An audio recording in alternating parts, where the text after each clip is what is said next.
Okay. Welcome to Paranormal Palace Radio, where truth equals reality, and truth is often stranger than fiction. Hello everyone, welcome to Paranormal Palace Radio. This is your host, Royce the Redneck Radio Man, and joining me tonight is Nick Redfern, and he's got a new book out on the market called The World's Weirdest Places.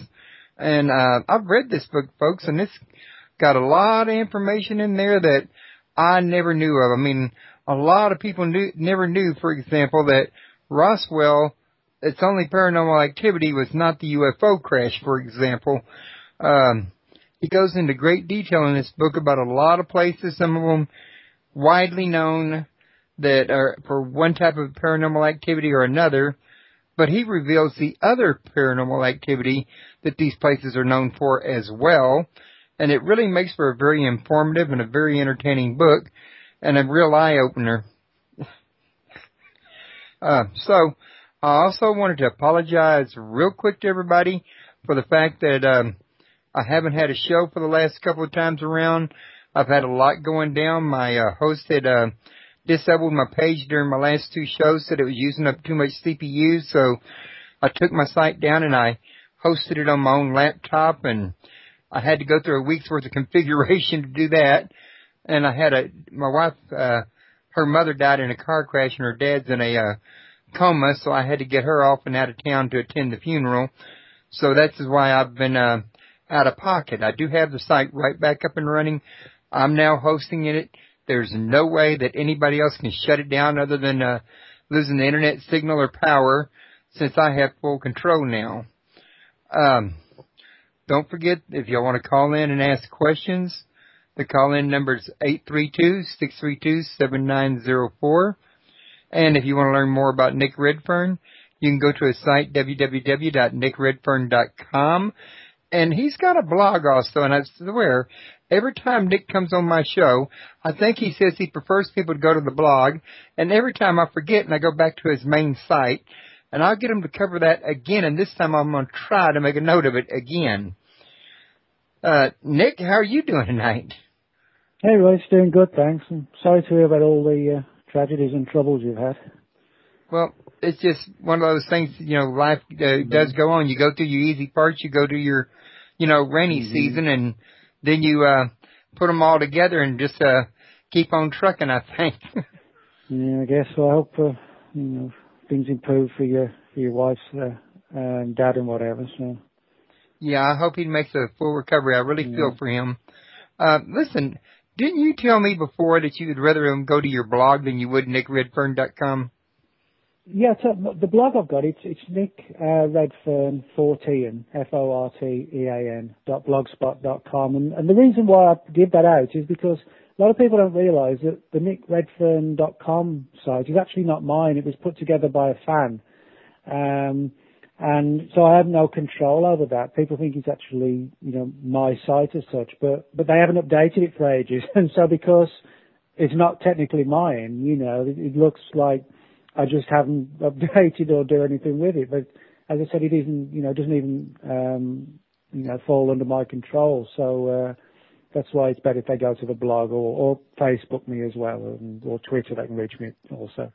Well, I swanny to goodness, I got it right here.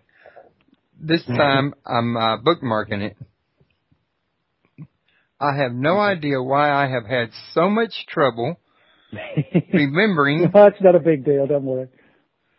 But I'm putting this thing in the bookmarks while we're talking so I don't forget it, and I'm also going to put this link in the chat room. Real quick like. Now, Okay. Y'all can go to that website that he just mentioned and log in, or not log in, but, check it out. He's got links to his radio shows there, to articles, to books, to, well, you do have them to your books too, right? Yeah, there's links to the books, archive radio shows, and I usually update that blog at least once a day with articles or features or breaking news stories and things like that. So it's pretty much like a daily thing. Okay, good. Y'all can learn a lot more about him, a lot more about what he does. Quite frankly, I don't know how you'd need to learn too much more because he's so active in the paranormal community. You might near had to have been around him more than once. He's continually going to, conferences. I had to stop and think about that word for a minute. And, radio shows, TV appearances, writing books.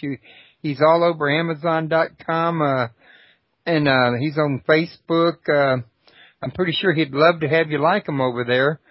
So I just don't see how anybody could just not, have run into Nick Redfern up to now that's, staying abreast of everything in the paranormal community.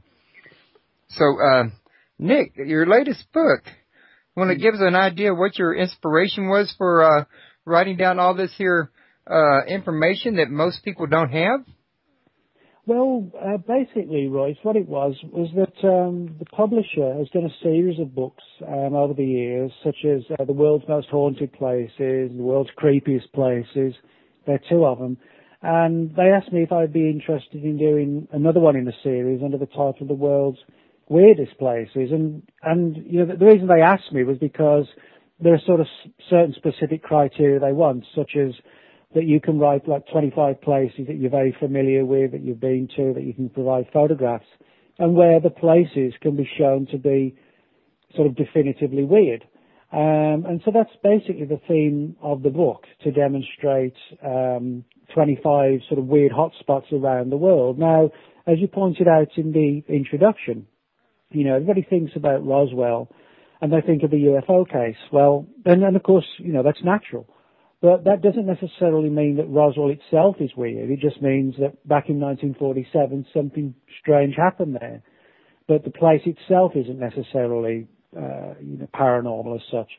But one of the criteria that I was sort of looking for with the book and the inspiration, as you brought that up, was the places around the world where it seemed that the area or the location itself was weird, not just one incident that happened there.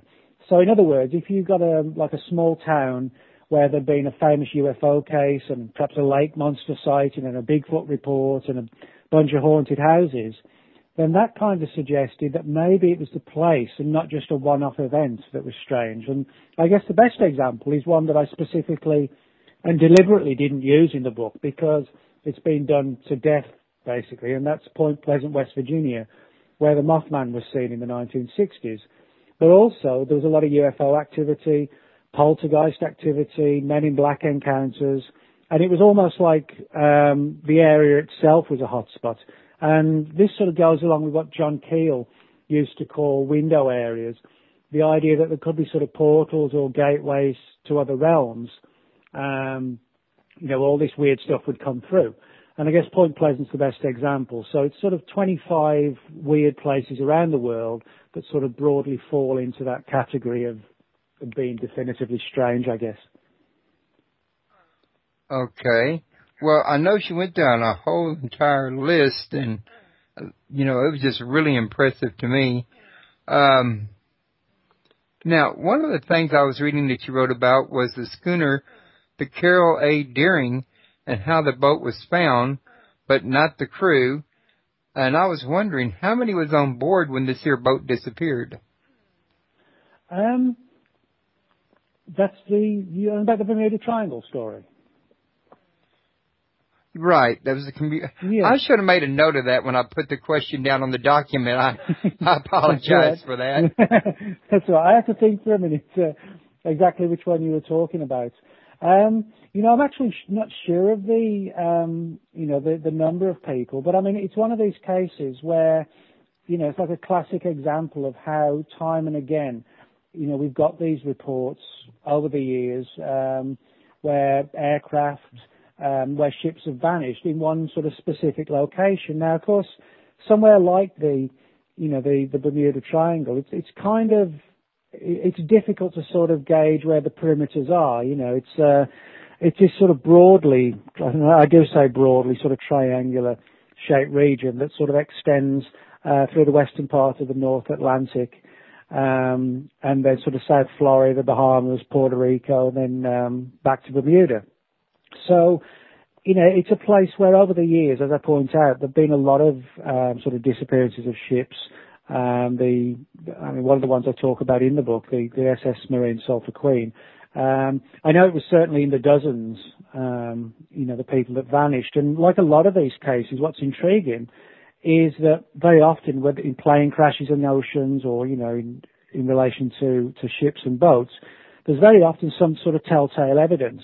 But in this case, and in many of the others, again, there was absolutely nothing at all. For all intents and purposes, it was just as if they'd literally sort of vanished into nothing. Yeah, you kind of really have to wonder, and to lose a whole entire crew. But I mean, in the Bermuda Triangle, it's not uncommon to lose large numbers of people in one time, though, is it?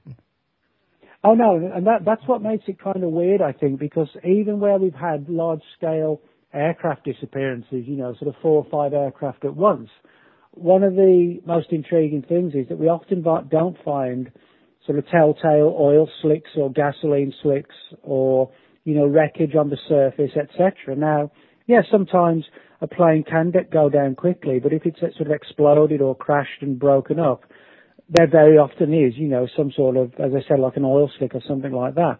But in many of these cases in the Bermuda Triangle, there's nothing at all. There's no life raft, no dinghies. It's as if these events have occurred so quickly that the people haven't had, even an inkling or a chance to sort of do anything to sort of save themselves, if you like. Yeah. And, a lot of people, I think, they're not aware of the fact that there's other Bermuda-like triangles around the world, up in Michigan in the Great Lakes area, in Japan. My goodness, I went through a list of 10 of them, but right now I can't remember all those locations. Well, although I don't talk about this one in the book, when you talk about the Great Lakes, there was a book written, I think back in the late 70s, called The Great Lakes Triangle. And that covers a lot of classic disappearances of aircraft and ships and strange lights seen over the lakes. And but the other one that I do talk about in the book, which is sort of somewhat less well known, is called the Devil's Sea in Japan. And it's located about 60 miles south of Tokyo. And Japan, of course, being a very ancient culture and people, they have stories of that area being weird, sort of going back to about 1200, 1100 AD. And even then, they perceived the area as being strange because they lost so many ships, like ancient galleons and I guess like the equivalent of almost like pirate ships as we would describe them today. And back then, there was a lot of Japanese folklore about dragons. That's why the Godzilla films were so popular. They were based on existing legends of how dragons had become incorporated into Japanese culture. And one of the very early theories, like 700-800 years ago, for the Devil's Sea and all these disappearances, was that they were being dragged down under the water by dragons.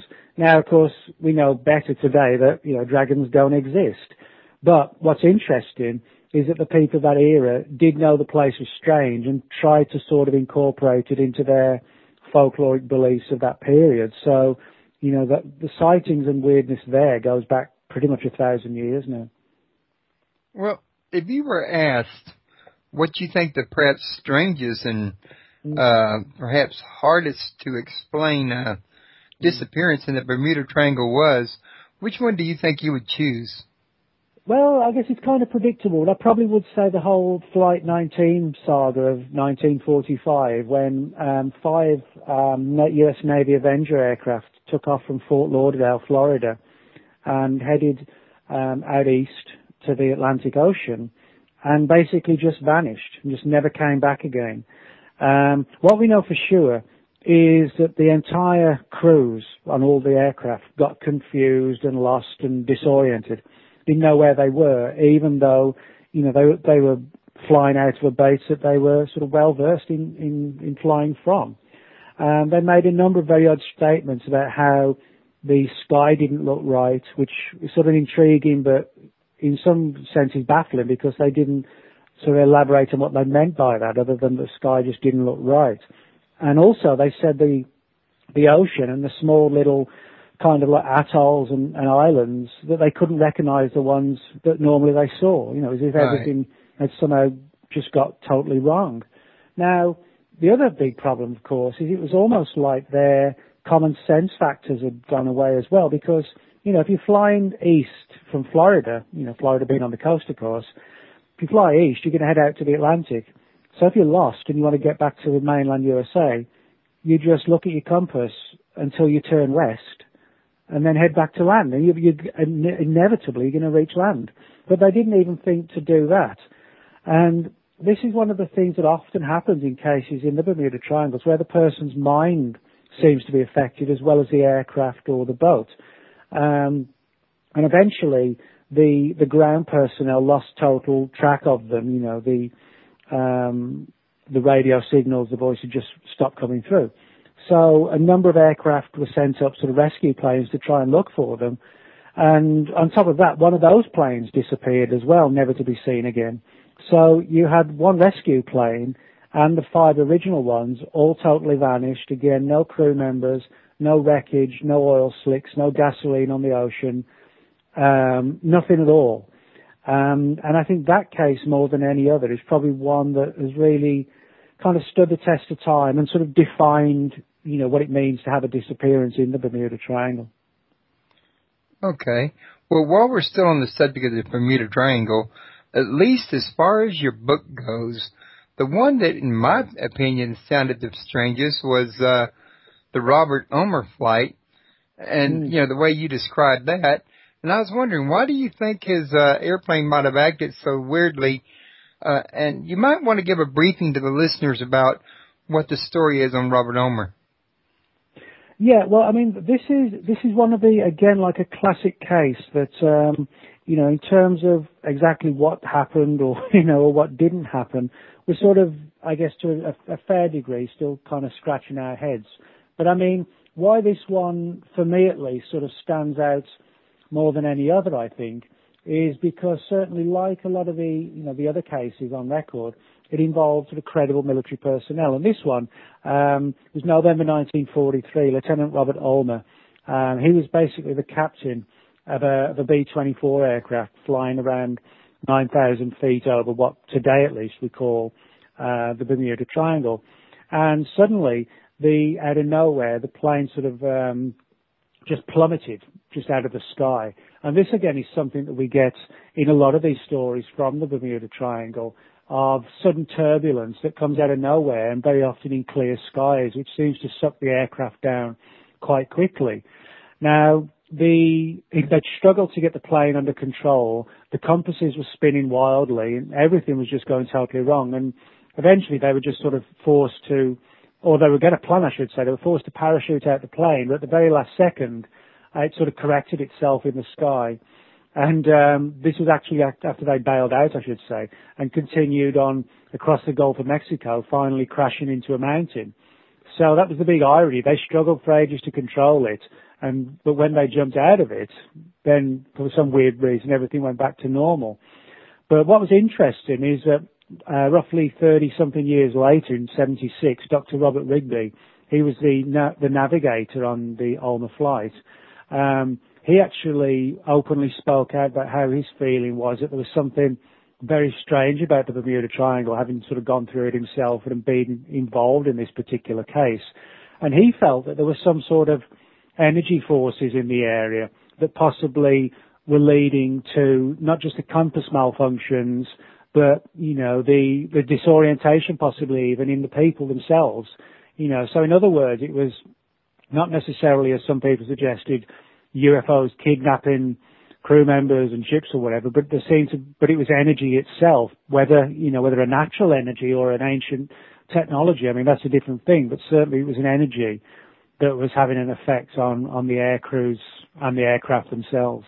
Almost like a tractor beam, you might say? Yeah, something like that maybe, and, that sort of literally dragged things down into the ocean. I mean, that is one of the interesting things about all these stories about weird turbulence, is that, it's not like the sky turns black or there's any evidence or inkling that turbulence is coming, from people working the radars or the ground crews or whatever. It literally comes out of the blue and then is gone, and it's deeply violent. And also, very, very sort of localized to the aircraft itself, where they're clearly not seen evidence of bad weather or anything else around the vicinity of the aircraft. So when I'm riding in an airplane, the pilot comes on the speaker and says we're experiencing turbulence, it's not quite exactly as mild as he makes it sound. Well, I do a lot of flying, and you often get turbulence, but it isn't usually associated with just crazy compass malfunctions and the crew getting disoriented as well. But that is what happens, in a lot of these cases in the Bermuda Triangle. It's like everything goes hazy, not just the aircraft bouncing around the sky, it's a whole range of different things. Okay. Well, let's move on to the Berwyn Mountains UFO crash. Now, I read this book, last month and a half ago when I was getting these questions down, and I might need a little memory refresher here. But wasn't this kind of considered kind of like a Roswell of the Berwyn Mountains area? Yeah, the Berwyn Mountains is a large mountain range in North Wales, and it sort of has a long history attached to it, going back centuries, a lot of ancient folklore. And this is one of the reasons why I included it in the book, because just before I get to sort of this sort of British Roswell, if you like, the Berwyn Mountains, they've been the site of sort of like a ghostly pack of wild supernatural hounds that were supposedly seen on a number of occasions crossing the skies. Kind of like a pack equivalent of like the hounds of the Baskervilles, like these blazing red-eyed hounds that if people saw them, then supposedly, death or tragedy would follow in the family. And that's sort of one of the biggest mythologies, if you like, or folklores attached to the Berwyns. And there's also like a Loch Ness Monster type story of a lake monster that lives in a nearby lake. The lake's called Lake Bala, and the creature's known as Teggy. And it's described as being some sort of like a large unknown fish of some sort, sort of 12 to 15 feet long possibly. And certainly there shouldn't be anything like that, living, in a Welsh lake anywhere. Nevertheless, people report it. Now, on top of that, we have, I guess, the most famous mystery of the Berwyns, which is the alleged UFO crash, which something at least occurred. We know that much. And it was in January 1974, actually January the 23rd. And a lot of the little villages on the Berwyn Mountains literally haven't changed, for a couple of centuries. They're, very much the old buildings that still existed back then. So a lot of these communities are quite isolated, no skyscrapers, big cities or anything at all.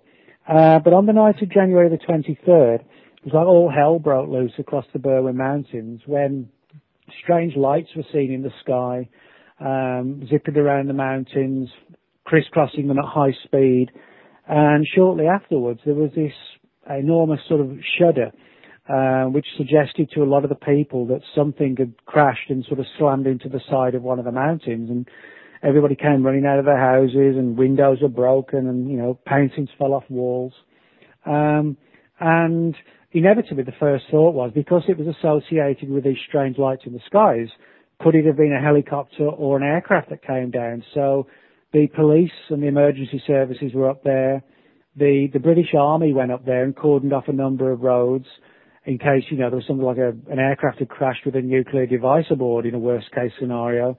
And the Royal Air Force went up there with search and rescue aircraft and helicopters as well. So it was like a major maneuver to try and determine what had happened. So in other words, the British government and the military don't deny that something occurred, but their official story today is that the lights in the sky were actually sort of meteorites entering, I should say, the Earth's atmosphere, and that the presumed explosion on the mountainside was nothing stranger than a localized earthquake. Now, that is the official story, but it's kind of a little bit coincidental that we should have this meteorite shower and then an earthquake at the very same time in the same location. And on top of that, we've had, stories of the military cordoning off the mountain range.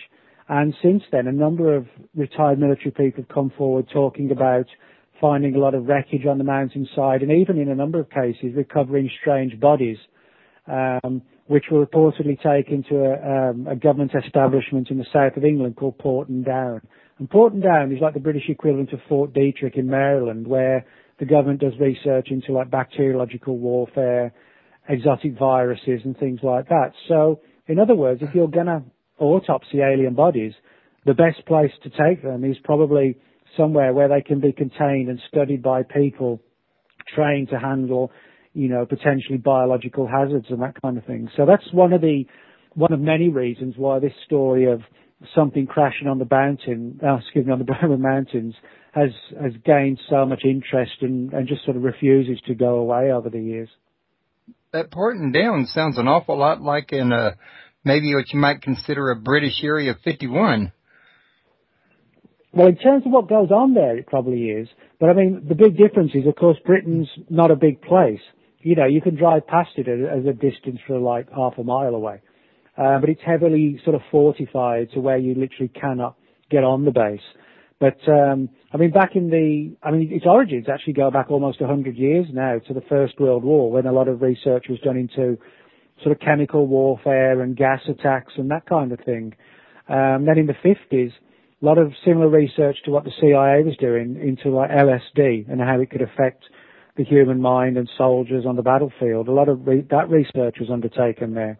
And then in later years, bacteriological warfare, chemical warfare, biological warfare, combating potentially lethal viruses. So, it's a very secretive and highly secure installation, which is sort of really at the cutting edge of, this sort of aspect of defensive warfare, if you like.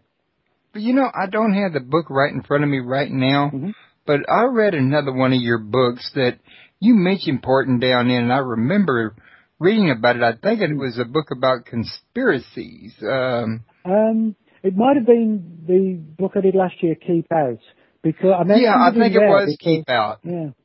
Well, I'll tell you why I mentioned it in there is because, and this covers like a completely different conspiracy, is that over the course of the last 10 years or so, a lot of people involved in the field of microbiology and the study of viruses died under very weird circumstances, where it was almost like accidents and suicides were murder, but made to look like accidents and suicides. And if you Google microbiologist scientist deaths, you'll find entire websites just dedicated to this subject from the last 10 years. And a number of these scientists who died in very close time frames, and in some cases close proximities to each other, physical, geographical proximities, all worked at Porton Down at various points, or were connected to it. So, one of the theories is that somebody was trying to wipe out a lot of the elite microbiologists who were researching sort of manufactured and highly advanced viruses, which, could play a major role in future warfare. Well, yeah, I would imagine there would be people from other countries who would try to sneak in and do that.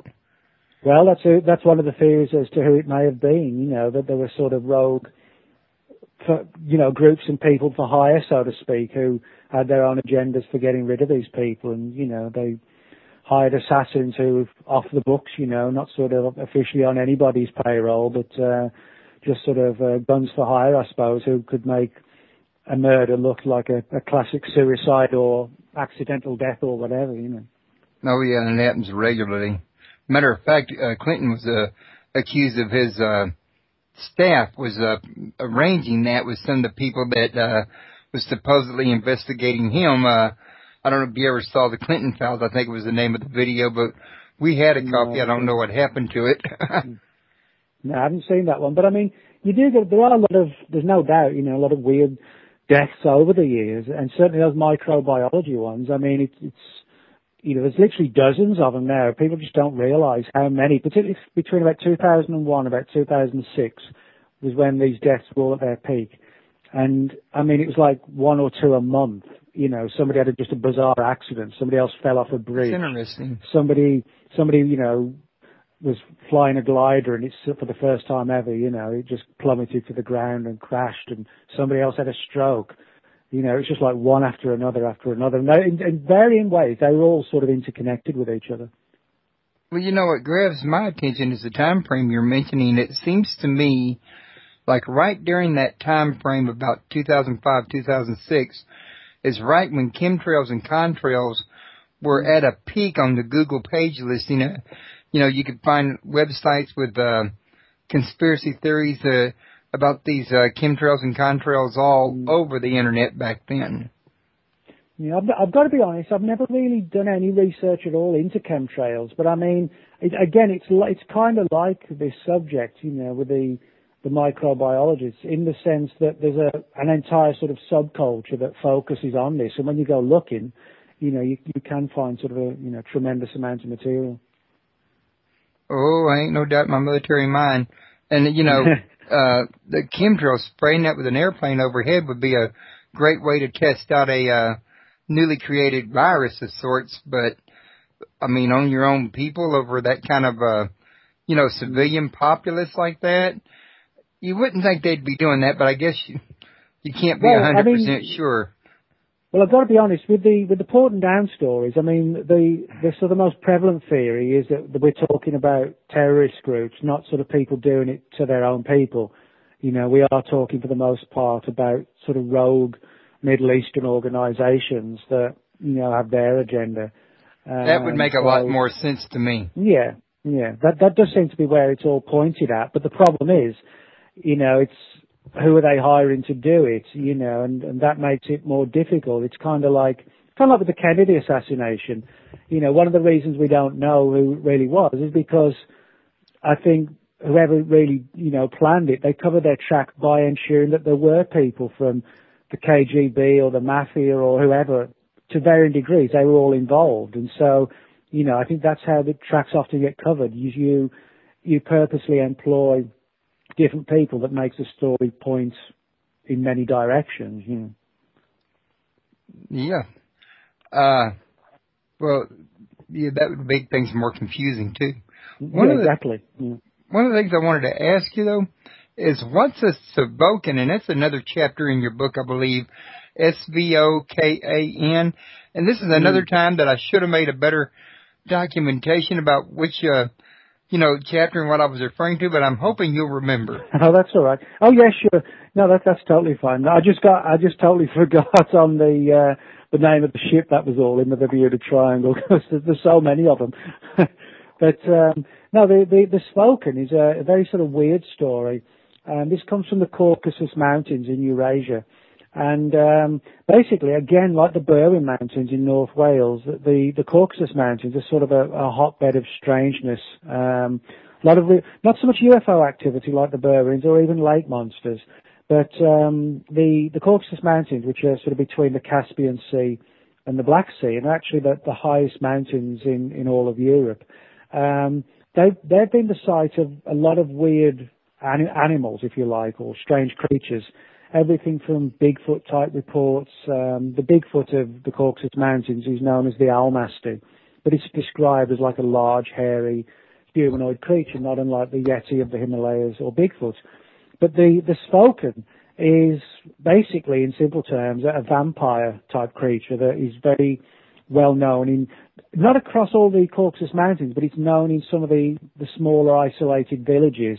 And what's interesting is that most, if not all, cultures around the world have their vampire legends and tales attached to it. And now everybody thinks of vampires today are falling into two categories, kind of like the sort of watered down Twilight, type vampires, or they think of the more sort of, gothic rock star type vampires of True Blood, if you like.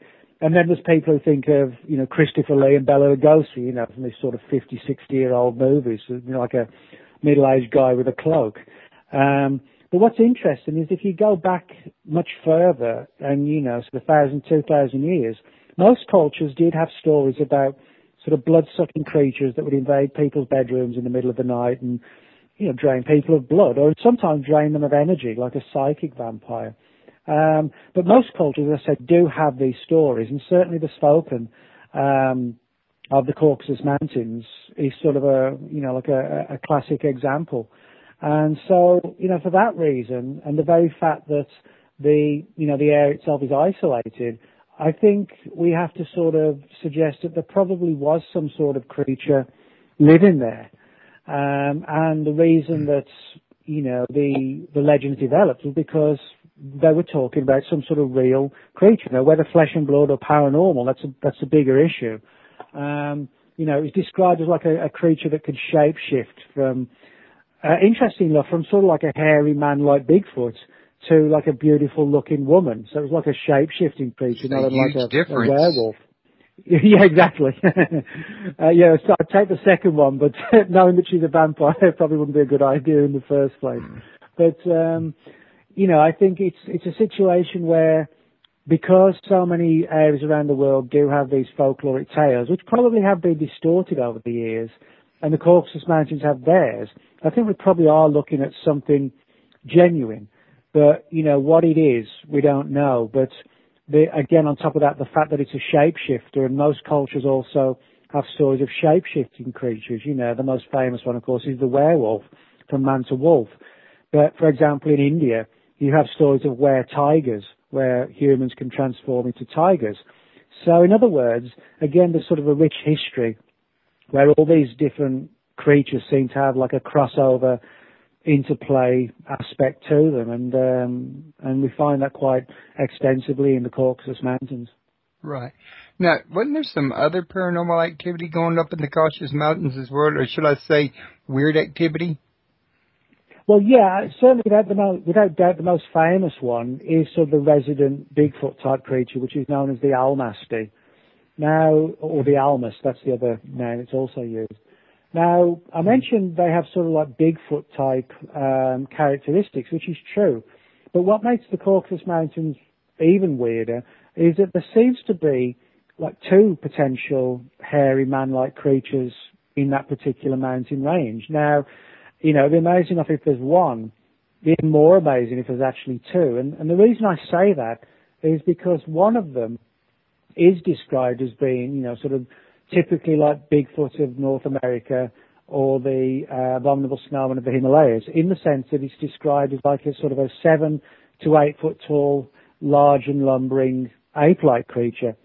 But in other parts of the Caucasus Mountains, there are reports of creatures that sound suspiciously like something along the lines of Neanderthal man or Cro-Magnon man. In other words, primitive ancient humans that, are presumed to have become extinct, but that perhaps in isolated pockets where the landscape hasn't changed, for tens and tens of thousands of years, like the Caucasus Mountains certainly haven't. Could it be that we've got pockets of early man still living in some of these isolated areas? And certainly when you listen to the witnesses' stories, there doesn't seem to be any doubt that we are dealing with two significantly different type of animals, one very primitive and ape-like, and the other one primitive but more human. One's covered in hair, the other one is just like a wilder, coarse hair that you might expect to see in a wild man.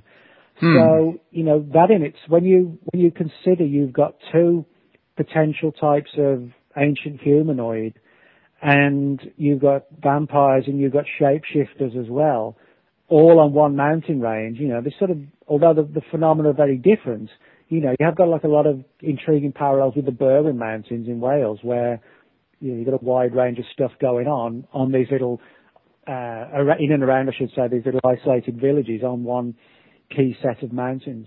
Right. But the one thing that I was just wondering when I was listening to you, though, is there any possibility that these two creatures are, say, related, like along an evolutionary scale? Perhaps there could have been genetic manipulation that advanced one beyond the other? Well, that is possible. I mean, over the years, there have been rumours about attempts to sort of create hybrid animals, in between sort of humans and apes. And as far as we're aware, that's never been successfully achieved, although there have been rumours. And certainly back in the 1920s, a very famous Russian scientist named Ilya Ivanov, he actually tried to do that. And for something like 6 or 7 years, he engaged in various operations to try and use sort of human sperm with ape eggs, etc., and vice versa. but it reportedly never worked. But as I said, there have been rumours that it might have worked once or twice, to sort of make subnormal, freakish ape men. But we thought if we're applying that scenario to, the Caucasus Mountains, we're clearly not dealing with scientists, genetically tinkering with something or whatever. We would have to be talking about two creatures that were so genetically compatible that, we actually were able to mate with them. Now, to give you an example of how close you have to be to, in terms of genetics, there's never been, so far as we know, a successful attempt to mate a human with a chimpanzee. But the genetic makeup is actually 94% identical. But even with 94%, we can't do it. So the genetic DNA component would have to be like 99.9%. Now, that's not to say that couldn't be, but if that is the case, and we're seeing sort of two types of creature fusing together, maybe one of them was, something like Neanderthal man. The other one, being more ape-like, would probably be a type of humanoid that maybe we haven't even found evidence of. We know about kind of like Cro-Magnon man. Yeah, we know about Cro-Magnon man. We know about Neanderthal man. This, I think, would have to be something that possibly surfaced in an isolated area, like the Caucasus Mountains, and never spread from there and sort of lived and died there and became extinct, or possibly, didn't become extinct, and maybe, if they were able to mate with humans, that they eventually sort of split up into sort of two tribal factions, if you like. Well, I got to tell you, to me, it reminds me of a page right out of the ancient Sumerian gods creating man. Yeah. I mean, the possible theory, I mean. Yeah. Well, you can make those sort of applications and scenarios, one of the theories being that one of the reasons, why there could have been different types of humans is because of genetic manipulation and tinkering by somebody else. I mean, it's not necessarily the case that the human race has to go through different stages and some survive and some don't, like Cro-Magnon and Neanderthal. It's like today, we're Homo sapiens. We're not seeing other types of humanoids developing alongside us today. Do you see what I mean? So it's like, why should, when Cro-Magnon man was around, why should Neanderthal man have developed? Why should we have developed? Why didn't it always just stay as Cro-Magnon man? These are all sort of important questions that science offers theories for, but actual proof as to why this or why that, we still are pretty much scratching our heads still. Yeah, that's definitely true. I'm going to kind of do a little skipping here because we're getting down to 20 minutes, and there's a couple of these that I want to make sure I don't miss, if you don't mind here. Like I was going to ask you about the Rolling Stones of Death Valley. I mean, this is the first time I've heard of them. I've heard of Death Valley and that before, but I've never heard of paranormal activity, much less stones that move by themselves. Yeah. What can you tell us about that? Yeah, we're not talking about Mick Jagger and Keith Richards either. These are totally different Rolling Stones. But, Death Valley, which is located in the Mojave Desert in California, I guess it's got a very sort of apt name because back in 1913, it actually was home, and still is, to the highest recorded temperature in the Western world. It actually reached 136 degrees on July the 10th of 1913, which, is a temperature I doubt anybody pretty much would survive if you're out there, more than a few minutes or so. But Death Valley has a number of weird stories attached to it. Certainly the most famous of what become known as the Rolling Stones or the Sailing Stones of Death Valley. Now, you can go out there in certain parts of Death Valley all year round and find large stones just sitting there doing absolutely nothing at all. But they have these sort of long trails behind them, which seem to suggest that they've travelled across the flats of the desert, in some cases for miles. And on a number of occasions, the tracks have done like a 180-degree turn, as if they've sort of broadly and approximately travelled back in the direction they originally came from. What's weird is that nobody's ever seen these stones actually in motion.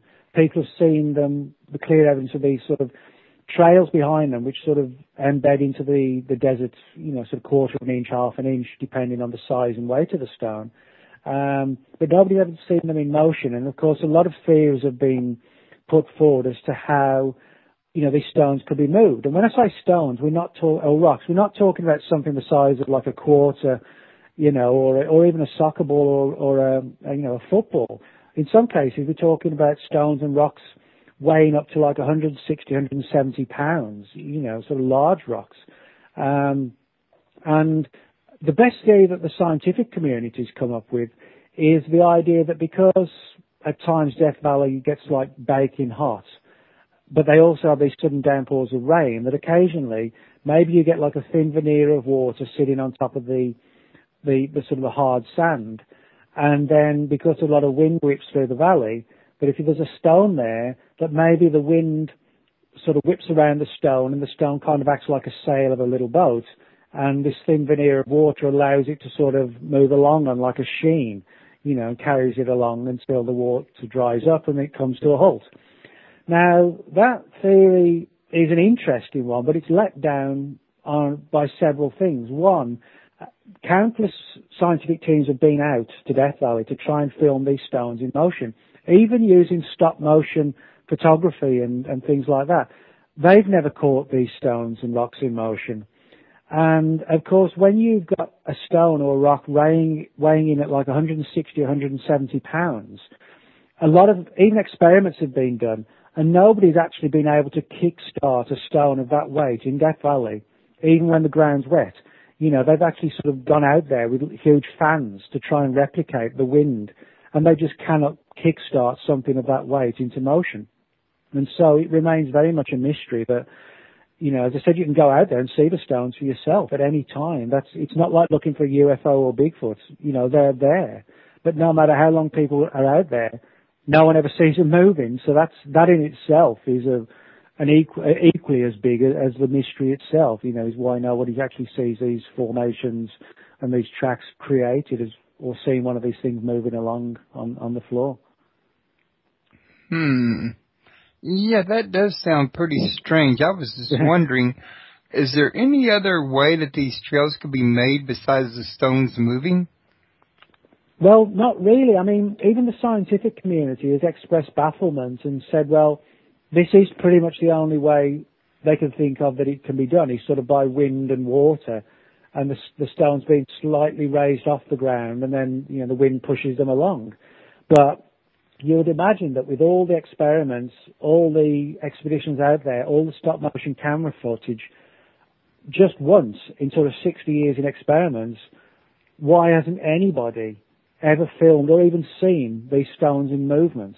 And they've been able to confirm that these stones have been moving during the 60-year period? Oh, yeah. I mean, sometimes they're in the middle of nowhere, and there's no footprints around them where, that somebody would be standing at 6 inches to one side and pushing it along with their hands. That's the big thing. If these are pushed along by people when the ground was wet, you would see telltale footprints sunk into the sand as well, but there's nothing. There are no marks anywhere around the stones to suggest any people have been there, other than where the actual stone is sitting, and the people have walked around that. But for the half mile or mile or whatever trail, there are no prints at all. There's just this long line, how the indentation in the sand from the stone, that's all there is. Wow. That is a very big toughie. One of the things I would have to wonder about is, does anybody have any way of knowing about roughly how often they move or what time of year, or is it a seasonal thing, or? Well, actually, that's a good question. There actually isn't sort of a consensus as such on the time of the year. But what we do know for sure is that most of the reports are found in the summer, but then studies have found that most people like to go out to Death Valley in the summer, when they've got time off work, perhaps holidays, they go out for a Sunday afternoon picnic. So in other words, it may not necessarily be relevant that more are found in the summer. It may just be more people are there than when it gets actually pretty cool, during the winter time. So there'd be no way of knowing. Hey, when it gets cold really, during the winter, does it ice over? No, it actually doesn't. Not there, because the storms actually come more in the summer. But in the winter, it's just stone cold. So you actually haven't got sort of a lot of really thick, dense ice that turns to water and then, turns back to ice, and the stones are sort of sailing along on the ice. It was an idea. Again, yeah, I mean, it's an interesting idea, and maybe it will one day be explained by some scientific method or means. But again, the big challenge for everybody is why no one's seen them moving. That really is the biggest sort of baffling thing of all. Well, I got to tell you, it's got my curiosity, and I'm going to look into it a little bit more myself and see if I can come up with any other ideas. Not that I'll come up with any answers, you might be the one who solves it. You never know. But the idea somebody here is, probably will one day. It's the search is where all the fun's at. Yep. But this is one I want to make sure we don't run out of time for. I mentioned it at the very beginning of the show. It was your trip to Roswell that ended with surprising results that had nothing to do with the Roswell crash. Y'all had a little seance. Was that at Wright-Patterson Air Force Base, if I remember correctly? I read in that book. No, Wright-Patterson's in Ohio at Dayton. This was at the old Roswell Army Airfield in New Mexico. Okay. You mentioned at the beginning about Roswell. Well, Roswell, the reason I included it in the book is because a lot of people don't realize how many hauntings there are in Roswell. The old county courthouse, for example, where back in the late 19th century, a lot of hangings took place there. We're in the part of the place where they had the hangings of murderers and people like that. There's a lot of ghostly activity today. There's a large area of orchards in Roswell, and there's a lot of ghostly and spectral activity reported from there. But certainly the most compelling story comes from what used to be at least, the old Roswell Army Air Force Base Hospital. Now, according to the UFO crash story, when the bodies were recovered in the desert, they were taken to the old hospital for storage, and possibly even one or two may have been autopsied before being flown out, supposedly to Wright-Patterson Air Force Base, as it's called today. But the old hospital was pulled down years ago, back in the 60s, and today it's called the New Mexico Rehabilitation Center. It's a new sort of brick building. The old one was an old primitive wooden building. But where the new building stands today is on the foundations of the old hospital. And a number of the nurses who I interviewed in 2005, I went out there with Jim Mars and Josh Warren, who's a famous paranormal author from North Carolina, and went out there and basically went to where it was the old hospital, if you like, and spoke to the nurses at the rehabilitation center. And they told us how they'd seen these sort of strange, in essence, like ghostly forms of the bodies found at Roswell, as if, even they had souls of some sort and were sort of tied to that area. People talk about human souls. The nurses were talking about seeing, for all intents and purposes, like alien souls. And we actually got permission from the city of Roswell to hold a seance in the old hangar at the base where the bodies were supposedly taken, Hangar 84, where they were supposedly first stored when they were recovered from the New Mexico desert. And we had a film crew with us, and we did a midnight seance. We had several psychics with us, one Karen Reese and the other Heidi Hollis, and they basically tried to contact the souls or the essence of the entities killed out at Roswell. And some really weird stuff happened when we were having this seance. One of the cameramen actually keeled over in like a dead faint, and he was out for like 2 minutes. And, they laid him down flat, and of course the blood went back to his head and he came round. But that was strange. Now, there was one other thing which we didn't have any sense of it occurring at the time, but when me, Jim, Josh, Heidi, and Karen were sat at the table, when we looked at the film afterwards, there's what I can only describe as almost like an X-ray of a snake, kind of just briefly slithered around our heads above the table, and it's clearly visible on the film. Jim himself often shows this footage at conferences when he's speaking, and so does Josh. Unfortunately, I don't have a copy myself, but they often show it. And the best way I can describe it is, you imagine if a snake was laid out on a table and X-rayed, and you would see the interior of the snake. That's what it looked like, and it briefly coiled around the top of the table and then just vanished. Maybe it's online, I'm not sure, but certainly, as I said, Jim and Josh often played at conferences, so that was sort of a very weird thing, to go to the most famous UFO town of all, only to sort of get involved in a seance to try and contact dead souls, or remaining souls in the old hangar where the bodies were reportedly taken, and then on top of that, seeing like a spectral snake circling through the air. Where can a person get a picture of that snake? Well, as I said, Jim Mars has definitely got the footage, and so has Josh Warren. And they've both shown it at conferences and lectures. So I think probably the best thing would be if you look at when Josh or Jim might be speaking next, or even possibly check out their websites. Maybe they've got it on there. But, if people if people perhaps Google my name, Josh and Jim's plus Roswell plus seance, that might sort of flag it at YouTube or something like that. I'm not sure, but it is a very weird piece of footage. I might want to look and catch a look I'm sure it's online somewhere. I don't doubt that somebody's put it online. So. Okay. Well, Nick, I show that we got like 5 minutes left, so I'm going to go ahead and start a wrap on this one. Is there anything that I didn't get a chance to cover or didn't think to cover? No, not really. I mean, I think we sort of got across the essence of the book, that it's a study of 25 places that range from the US, Britain, Russia, South America, Australia, Canada, Iceland, all over the place, where it's not just weird stuff that's there, but there seems to be something about the area, the area itself is like a magnet for paranormal activity. So that's sort of the theme of the book. And one of the things I always try and do, is sort of first-hand research. So of the 25 places in the book, I've been to about 15 of them, and the other 10, I think 8 of the other 10 were places where friends and colleagues had been, so I was able to draw upon them for first-hand or second-hand information.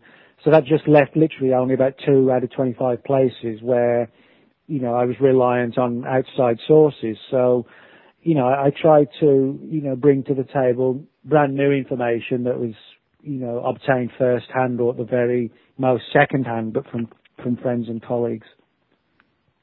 Well, that's one thing I will say about your work. It's some of the best documented work I think I see out there. And I like the way you document it as you go.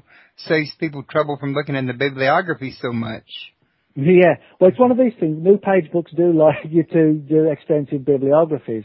But, I always put a bibliography so people can find additional data. But I always prefer to do first-hand research because I think it's kind of cheating the reader, just to go to Wikipedia and rewrite the page. You know what I mean? What's the point of it? There is no point. It's stupid. So I like to get out there and do investigations because more often than not, you actually find a lot of stuff that by speaking to the locals that you would never have known about, that you just don't find on the net.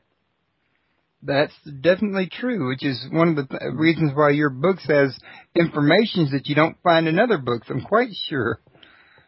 Well, is there any... Yeah, I was going to say, the Internet's a great source of material, but I still don't think there's any better way than actually get out to these places and, sort of gain the confidence of the people who live there. And then the stories come tumbling out that, just don't make it to Google or wherever. Well, I think it's amazing the kind of traveling you must be doing to write all these here books and the amount of time you must spend on it. You must, I doubt you have very little time for yourself. Well, I actually do because I'm somebody who sort of treats it like in terms of hours, like a job. I like to sort of work. I start sort of 7:30, 8 in the morning and go until 5 or 6, Monday to Friday, and I stop then at night. I have a normal social life like everybody else, and same on weekends. For the most part, unless I'm like tonight, I'm doing a radio. I sort of stop at 5 or 6. As I said, normal time, normal life in the week, and then weekends I totally take off. I just don't do any work at weekends unless I'm traveling for something. So in that sense, it doesn't really sort of infringe upon having a normal life outside of writing and research. If, you're prepared to realize that, that you need to make time for yourself. Otherwise, you end up pretty sad and alone, you know? Yeah. Which nobody wants. Then you end up wishing you had a life. Yeah, exactly. So it's important that you do have a life, and, you know, I make sure I do. So. Okay. Do you have any last-minute thoughts for us? Well, not so much thoughts, but if anybody's out in the LA, Los Angeles area in January, I'm speaking for the Los Angeles MUFON group on January the 15th and Orange County on the 16th. And then the last Saturday in January, I'll be speaking at the Austin, Texas Museum of the Weird. I'm covering all sorts of strange stuff at all those three events. So if people want to come along and sort of hear some of the latest things I've been working on, they can do that at the two California MUFON events and the Austin, Texas events as well. Okay. And then once again, folks, if y'all want to learn more about Nick Redfern, go to www.nickredfern14.blogspot.com and forget about the link I put under his picture that I plan to replace. And you can learn a lot more about him there. And he's got a lot of information posted here. I was kind of perusing through it while I was listening to him speak, getting an idea what all he's got on there since it was my first time to actually go to the site. And I just put the link into the chat room one more time. Nick, I want to thank you for being on my show once again. As always, it's a pleasure to have you. And I definitely look forward to you coming back the next time you got something to share with us. I don't know when your next book is coming out. I mean, this time I hadn't heard nothing, which is unusual. Well, actually, the next one will be out in May with new page. It's called The Monster Files, and it's basically a study of what the government knows about strange creatures like Bigfoot and lake monsters and the chupacabra. So it's like a X-Files of cryptozoology. Oh, okay. It's sort of like your Monster Diary book? Well, not really, but this is more what just solely what the government knows about Bigfoot, sort of documents on Bigfoot. Okay. Studies that the U.S. Navy has done on sea serpents and things like this. Well, I definitely can't wait to talk to you about that one. I'm pretty sure between now and then I'll get a chance to read that book, and I'll have another list of questions. The next time I'll try to put a little bit more into that question to not make it so confusing. Oh, that's right. It keeps me on my toes when people do that. Okay. Well, then you have a good night, and since I won't hear from you before the weekend, you have a good weekend and enjoy the holidays, and everybody out there enjoy the holidays. I want to thank everybody for coming, and I'm going to call this one a night. Everybody take care. Okay, Nick. Well, let me end this real quick.